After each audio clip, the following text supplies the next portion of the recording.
नमस्कार, जनतंत्र टीवी देख रहे हैं आप। आपके साथ में हूं संतोष गंगवार। बुलेटिन की शुरुआत करेंगे। देहरादून में स्मार्ट सिटी लिमिटेड के तहत दून कनेक्ट योजना की शुरुआत हुई है। मुख्यमंत्री तीरथ सिंह रावत ने इस योजना का शुभारंभ किया है। इस मौके पर शहरी विकास मंत्री बंशीधर भगत और दून मेयर सुनील उनियाल गामा भी मौजूद रहे। अब दून कनेक्ट योजना में इलेक्ट्रॉनिक बसों का संचालन शुरू हो गया है, जिसमें रायपुर में सेलाकुई से 5 इलेक्ट्रॉनिक बसें चलेंगी। इससे पहले प्रथम चरण में आईएसबीटी से राजपुर के लिए 5 इलेक्ट्रॉनिक बसें चलाई गई थी। इस मौके पर मुख्यमंत्री तीरथ सिंह रावत ने कहा है इस योजना से लोगों को बड़ा फायदा होगा और इसी तरह से शहर के दूसरे रूटों पर भी जल्द इलेक्ट्रॉनिक बसों का संचालन किया जाएगा। समय सीमा बांधी थी, लेकिन बीच में कोविड हो गया। कोविड के कारण थोड़ा काम लंबा खींचा है, लेकिन अब जैसे ही थोड़ा कोविड से निजात पाए हैं और राहत पाए हैं, तो अब तेजी से बढ़ेगा और जल्दी से जल्दी। और कैबिनेट मंत्री गणेश जोशी ने पेयजल निगम और जल संस्थान के अधिकारियों के साथ बैठक की है और दून विहार जाखम क्षेत्र के लोगों की पेयजल संबंधित समस्याओं के बारे में चर्चा की। साथ ही विभाग के अधिकारियों को लंबित मामलों को जल्द से जल्द निपटाने के निर्देश दिए हैं।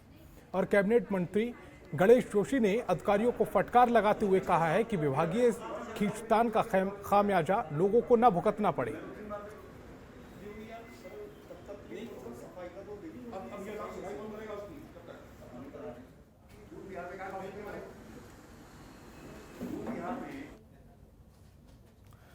उत्तराखंड के रायपुर थानों के बड़ासी पुल की अप्रोच सड़क टूटने से मामले में शासन ने बड़ी कार्रवाई करते हुए लोक निर्माण विभाग के 3 अधिकारियों को निलंबित कर दिया है, जिसमें अधिशासी अभियंता जीत सिंह रावत, तत्कालीन अधिशासी अभियंता शैलेंद्र मिश्र और सहायक अभियंता अनिल कुमार चंदोला को निलंबित किया गया है।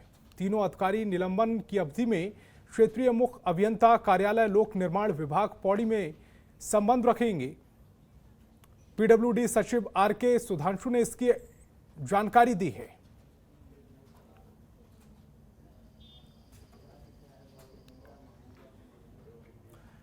उत्तराखंड में कोरोना कर्फ्यू बढ़ाने के साथ ही नई गाइडलाइन भी जारी कर दी गई है, लेकिन इस गाइडलाइन में पर्यटक स्थलों को लेकर सरकार की ओर से कोई दिशा निर्देश जारी नहीं किए गए हैं, जिसको लेकर व्यापारियों में नाराजगी साफ तौर पर देखी जा रही है। वहीं पर्यटन नगरी मसूरी में बड़ी संख्या में पर्यटक पहुंच रहे हैं, लेकिन वो माल रोड या अपने होटलों में ही कैद होकर रह जा रहे हैं, जिसको लेकर व्यापारियों ने पर्यटन स्थलों को खुलवाने की मांग को लेकर धरना प्रदर्शन किया। इन व्यापारियों का कहना है कि प्रदेश सरकार शराब व्यापारियों के लिए रात 10 बजे तक दुकानें खुलवा रही है, जबकि पर्यटन स्थलों को बंद रखना ये कोई सही फैसला नहीं है। सरकार को पर्यटक व्यवसायियों पर भी ध्यान देने की जरूरत है।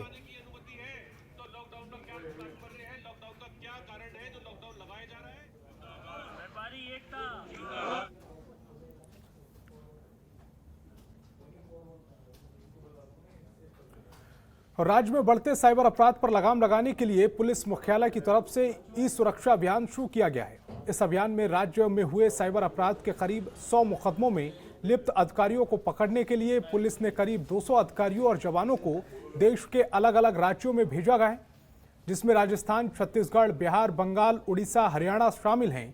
इन राज्यों में छिपे साइबर अपराधियों की धरपकड़ कर उनको पुलिस उत्तराखंड लेकर आएगी। जानकारी देते हुए डीआईजी नीलेश ने बताया है कि पुलिस की अलग अलग टीम रवाना हो चुकी हैं। जल्द ही बड़े साइबर क्रिमिनल्स उत्तराखंड पुलिस की गिरफ्त में होंगे।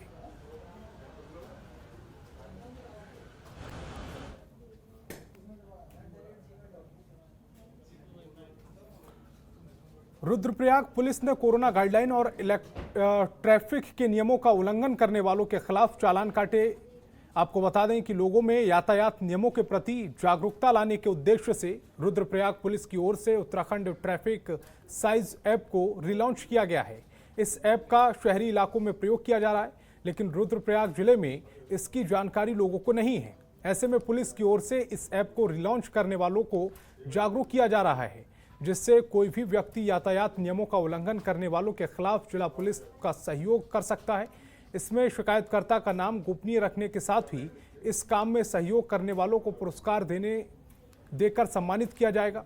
आपको बता दें कि यातायात नियमों का उल्लंघन करने वालों की वजह से दुर्घटनाओं की संभावनाएं बनी हैं। ऐसे में अब हर कोई व्यक्ति मोबाइल ऐप के जरिए यातायात नियमों का उल्लंघन करने वालों की सीधे शिकायत कर पाएगा, जिसका पुलिस संज्ञान लेते हुए उस पर कार्रवाई करेगी।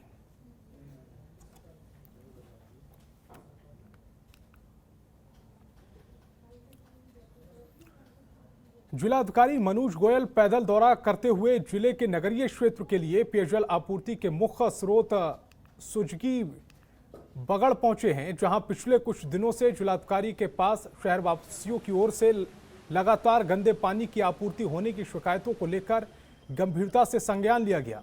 जहां उन्होंने स्रोत पर निर्मित वाटर टैंक की क्षमता बढ़ाने और फिल्टर की गुणवत्ता को लेकर संबंधित अधिकारियों को जरूरी दिशा निर्देश दिए, ताकि हर सीजन में नगरवासियों को शुद्ध पेयजल की आपूर्ति हो सके। इस दौरान उन्होंने बारिश के चलते क्षतिग्रस्त पैदल रास्तों, नहरों के तहत बनाए जा रहे सड़क को लेकर संबंधित अधिकारियों को जरूरी दिशा निर्देश दिए हैं।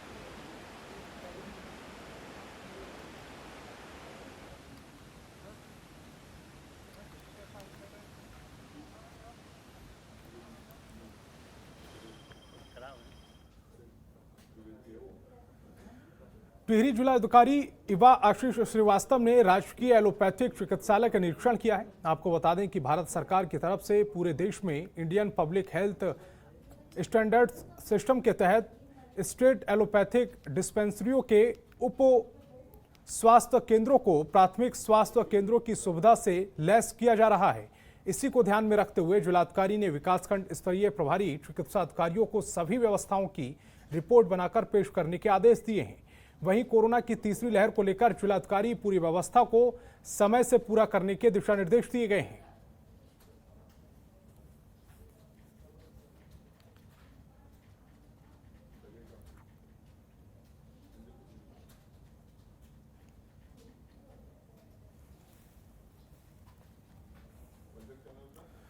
और भगवानपुर थाना पुलिस को एक बड़ी सफलता हाथ लगी है। थाना पुलिस ने अंतर्राज्यीय वाहन चोर गिरोह के 2 सदस्यों को 13 चोरी की बाइक के साथ गिरफ्तार किया है।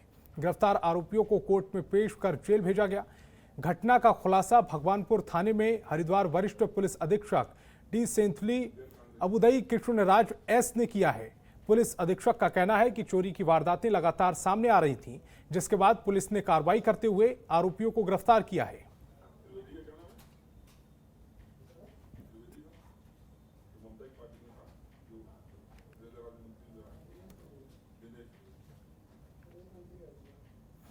रामनगर से लगा गांव शंकरपुर का खजाची में कचरे का इतना बड़ा अंबार लग गया है कि वहां पर भयानक से भयानक बीमारी उत्पन्न होने की आशंका जताई जा रही है। एक तो कोविड-19 की बीमारी लोग परेशान कर रही है, लेकिन लोग इस पर भी सतर्कता न बरतते हुए कूड़े को जहां तहां फेंक रहे हैं, जिससे कूड़ा डालने के बाद बदबू आ रही है।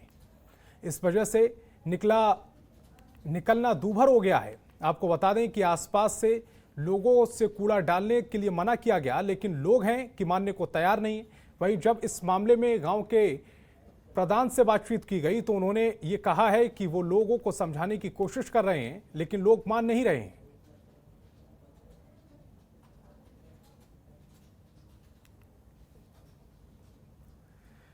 धर्मनगरी हरिद्वार में कुंभ मेले के दौरान कोरोना संक्रमण जांच को लेकर हुए घोटाले में जांच की जा रही है, जहां एसआईटी ने संबंधित कंपनी मैक्स कोऑपरेटिव सर्विस नई दिल्ली के साथ 2 और लैब को नोटिस जारी किया है और एसआईटी के सामने पेश होने के लिए 4 दिन का समय रखा है। तो वहीं हरिद्वार के जिलाधिकारी सी रविशंकर के आदेश पर जांच कर रही टीम ने स्वास्थ्य विभाग, मेलाधिकारी, कुंभ डॉक्टर, सिंगर और स्वास्थ्य विभाग के कर्मचारियों से पूछताछ की है और उनके बयान दर्ज कर लिए हैं।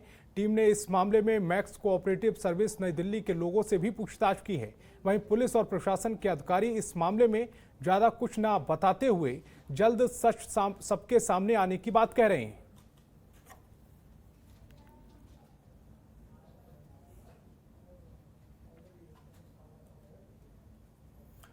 जोशीमठ में रेडी में 8 दिनों के बाद नीति मलारी बॉर्डर सड़क को खोल दिया गया है, जहां बीआरओ ने 8 दिनों की कड़ी मशक्कत के बाद इस हाईवे को खोला है।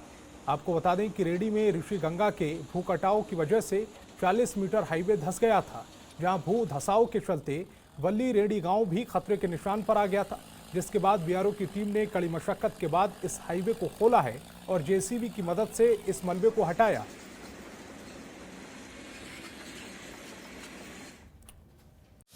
खबरों के निष्पक्ष विश्लेषण के लिए सब्सक्राइब करें Janatantra TV and press the bell icon. Never miss any update.